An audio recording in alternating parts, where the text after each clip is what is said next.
Ito yung motor ko.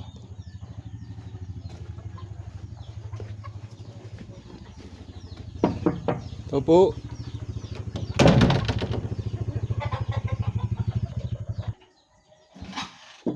Ito po. Ito po. Elektra, si Edwin po ito. Uy, tama pala. So,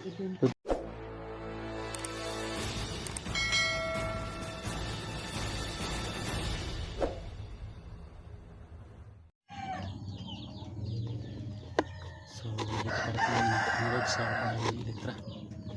Kasi bumabalik ako dito. Ito yung bahay ni Elektra. Bumabalik ako dito mga lods kasi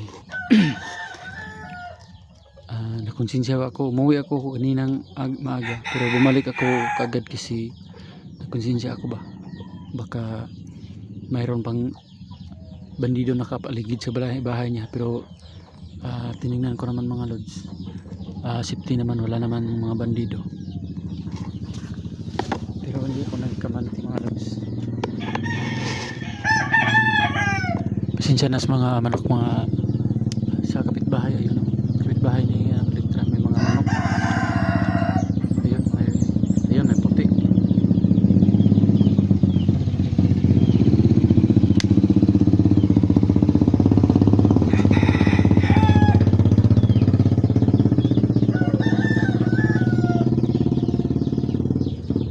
Manok ng kapitbahay niya. Ayun po.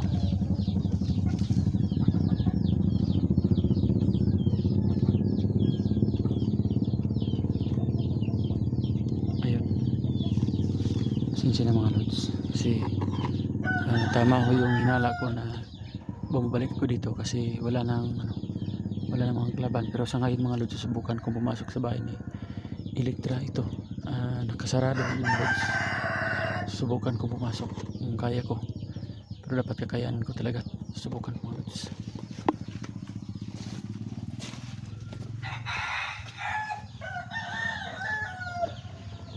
Ito yung motor ko.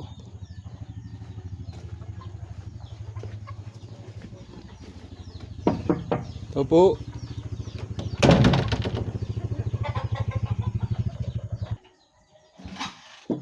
Ito po. Ito po. Elektra, si Edwin po ito. Uy, tama pala. Lods. Musta Lods? Pwede pumasok Lods? Oh, pasok ka. Sira natin. Baka masalisihan tayo ng kalaban.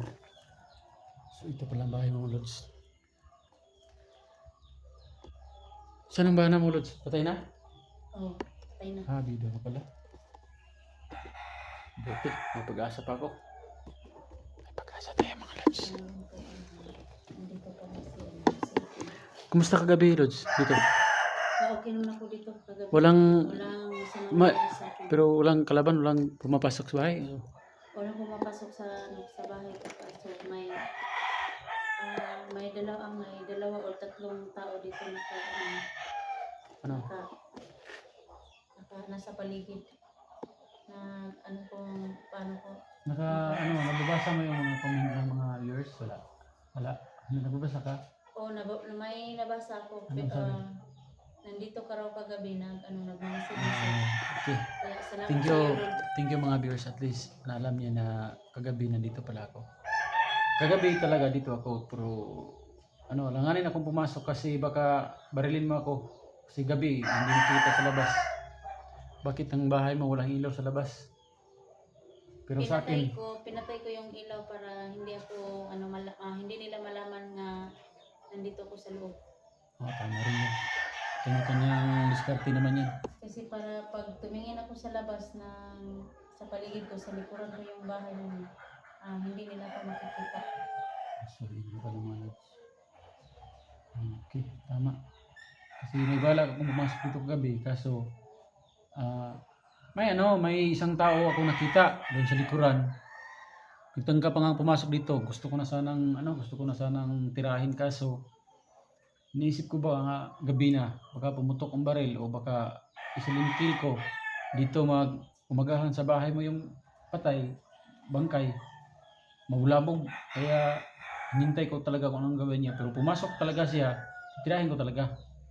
Mabuti na lang at hindi siya pumasok. Lumabas, lumakad palayo. Na kita ko kasi na lumakad sa palayo. Kaya nagtago na lang ako. Mga ilang oras na nakita ko na safety na dito sa bahay mo. Umuwi na ako. Umuwi na ako sa mama ko. Kaso kanina doon sa bahay, napagtanto ko ba na papuntang gabi na naman baka lusubin ka na dito. May plano ako. Doon ka na muna sa mama ko para isa yung bantay natin. Babantay tayo sa mama ko at saka yung anak mo, bantay natin doon. Kung dalawa tayo, magkabulag ba dito, baka marami ang pumunta dito sa iyo. Mahirap na, baka di mo kaya. Mas mabuti yung doon tayo kasi isa buo yung pirsa natin doon, dalawa tayo. Pag may mga kalaban doon, natin kasi dalawa tayo. Kasi pag dito ikaw mag-isa, ako kaya ko doon. Pero ikaw, inaalala ko. Ito nga pala, may nagsasabi sa aking viewers na hindi daw niya ako idol kasi mahina pa ako. Hindi po idol, ito po yung sagot ko diyan sa salita mo. Hindi po yung mahina yung na gumagamit tayo ng diskarte o baga ginamit natin yung utak natin or na ginamit natin yung diskarte natin. Kasi kung tinira ko yon kagabi, yung isa, hindi ko alam kung isa lang yon o hindi ko alam kung ilan sila. Basta kung tinira ko yon, siyempre may bangkay. Paano magahan ito may bangkay, mabulabog lahat.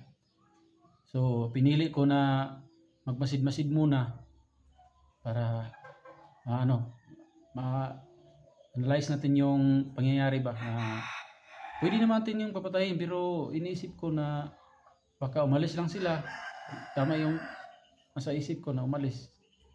Kasi napag-isip-isip ko rin na baka marami sila, ako na yung sinusundan nila. Ganyan to, Elektra. Dapat dito talaga. Itong bahay mo muna, isarado mo muna. Alam ko na matatapos nito, mauubos ninyo mga bandidong yan. Yan sila. Yan.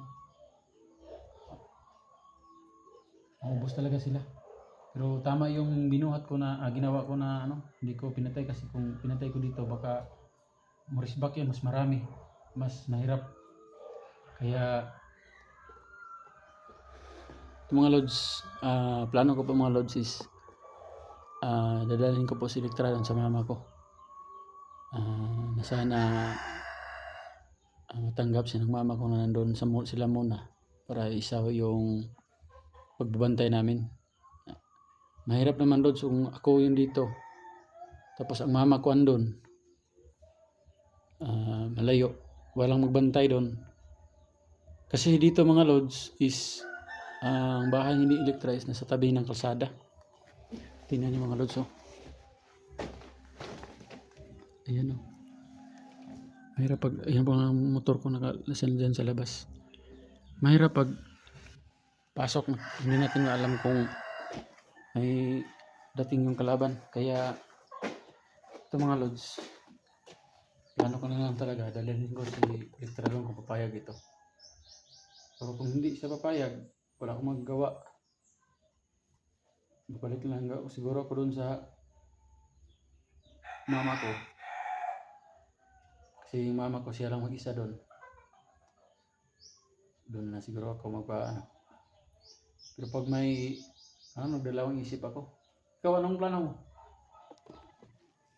Yung plano ko ngayon tawagan natin si SG kung okay lang ba sila ala 44, Kuya Dax, la Inday. Tsaka si Alpha. May motor. Tawagan natin para sabay-sabay tayo magkikita kung saan tayo magkikita. Kasi hindi mo alam, pinunta ko si SG kanina. Sabi niya, hindi daw sila makalabas kasi marami din po daw ang bandido nakaabang sa kanila sa labas. Pati nga si 44 hindi daw makalabas. Nagtutulungan sila na si SG na makalapit sa bahay ni 44 kasi marami daw yung mga bandido, may mga may ninja pa daw.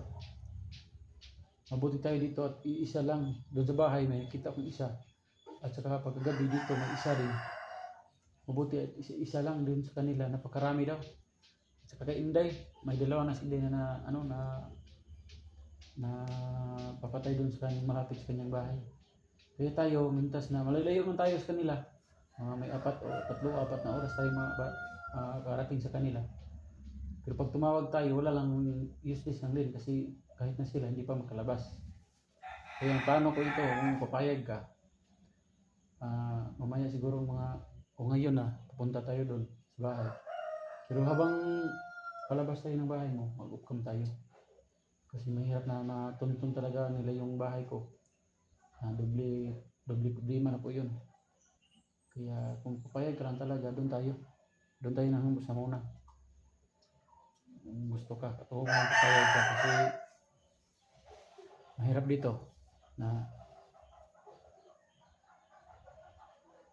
maraming tao sa paligid. Hindi mo alam kung kakampi o kalaban yan. Kaya ikaw, mag-isip ka. Ang sa akin, okay lang kasi ang sa aking punto is nabantayan yung anak ko. Ingay yung manok ng kapitbahay mo. Ano? Paano tayo makalabas dito? Kung baka may nakabantay. Galing ko sa labas kanina, parang wala namang panig. Kaya pumasok ako. Kakarating ko lang kanina. Wala namang sa gabi siguro dumarating yung kalaban. Kaya huwag tayong magpagabi kung pumayag ka. Subukan natin pumunta sa mama ko. Doon at least isa na lang yung pagbabantay natin. Pabantay ka sa anak mo. Dalhin mo yung anak mo isa. Saka kabantay ka sa anak mo, kabantay din ako sa mama ko. Isa lang yung natin. Kasi mahirap pag mag-isa. Katulad ni 44, hindi makalabas sa bahay niya. SD rin, hindi makalabas. Tapos may mga ninja pa na mga kalaban na tawahan ni Boss Video. Mahirap yan. Kaya kailangan talaga na sanipursa tayo siguro. Kasi kung pag-redax ako pumunta, yung upload ko Dax is may yung pamilya na daw, nadakip na. Mahirap na mangyari sa atin yun. Kaya kung papayag ka talaga, mayat maya, talaga na tayo. Motor ko lang nila din ng tingin. Iyan ang motor mo dito. Yun ang plano ko kasi mahirap na hindi tayo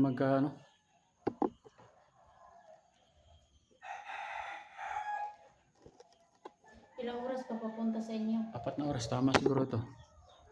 Darating tayo doon mga Layo ko na doon. 3 o 4 na oras. Pagpunta ko dito may harang na mga pulis, gunban pala.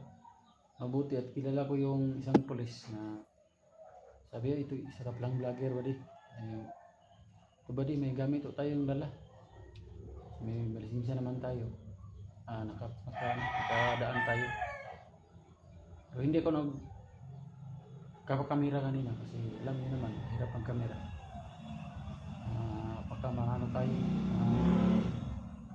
baybayan tayo. Bahay pala.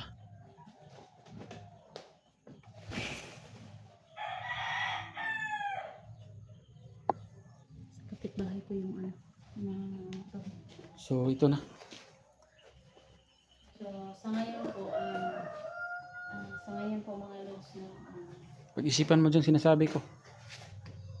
Para rin sa kabutihan nyo to. minsan sa bahay dito madadaling sana po paglabas namin dito sa bahay ko walang mangyari sa amin walang masamang mangyari sa amin kasi po kasama ko yung anak ko. Sana po mga lods ipag-pray niyo po kami sa mga solid viewers ko po, sa mga silent viewers ko po. Pag-pray niyo po kami na walang masamang mangyari sa amin. Kaya ngayon tingnan ko po yung labas pero Yan yung motor ko mga lods. cellphone ko lang po yung ilalabas Teka naman na. kasi po delikado po makita nila po baka matunto nila kami kung saan kami pupunta na kaya Laki pa lang bahay ni Elit mga lods. Isipan ko po ngayon kung Pero isa ho siyang paano kami po lalabas mga lods na kasi po single mother. maraming, Kung suswertihin tayo dito mga lods, kagabi lang po pumayag to pag hindi ano, po ako pag liligawan ko. nakalabas niya. Kagabi po buti na lang nandun si Tulad din pala sa labas bahay po, oh. kaya, Ito, hindi mga laba, ano, mga may pipi- nakita siyang pipilo insure to. tawahan sa mga tawahan ni Boss Jojo sa labas ng bahay ko kaya kagabi po Actually may talaga mga nakita lods, po may, naman ako, may dalawa isa o talaga tatlo. akong nakita dito. Pero sana hindi na sila bumalik dito sa bahay ko. Kung bumalik man sila, wala ka na dito, wala na tayo dito. Ay, kung bumalik ako, wala na ako dito. Nandun na ako Bumalik sa bahay. sila, kung bumalik sila, wala na tayo dito. Bumalik sila, wala na tayo dito. Doon na tayo sa bahay. Pero pag dumating sila doon, halito na tayo, dalawa tayo makipaglaban sa kanila. Kaya ito mga lods, susubukan ho namin Ayan, mga nagsus- punta doon. susubukan po Gamit mo, namin- dadalhin mo gamit mo. susubukan Tsaka yung po anak mo, namin lumabas na. at dadalhin natin yun. Teka lang muna. Ito mga lods, paglabas namin, mag-upcam kami kasi mahirap na masundan kami ng mga bandido na dito sa loob pa lang. Kaya hanggang dito na muna mga lods. Magdandahan Mag-upcam na kami mga lods ha. maglabas dito. Thank you mga lods.